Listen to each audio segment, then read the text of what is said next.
Welcome, in front of me is a TCL 50 SE, and today I'll show you how you can enable and set up your Do Not Disturb mode. So to get started, you will want to pull down your notifications by swiping down from the top of your screen like so. Then swipe down right here to extend the list of visible toggles, and one of those toggles should be the Do Not Disturb mode. For me, it's visible on the first page.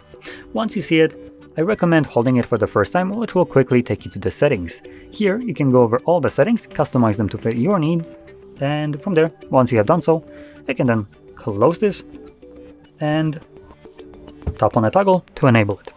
Now one more thing is, in the settings we do have the option for schedules right here.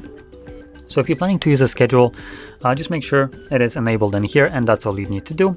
And the rest would be done by the device, so it would be enabling it every single day of the week, starting at 10 p.m. and ending at 7 a.m. And for manual usage, once you're done using the Do Not Disturb mode, you can tap on it again to turn it off. So with that being said, if you found this very helpful, don't forget to hit like, subscribe, and thanks for watching.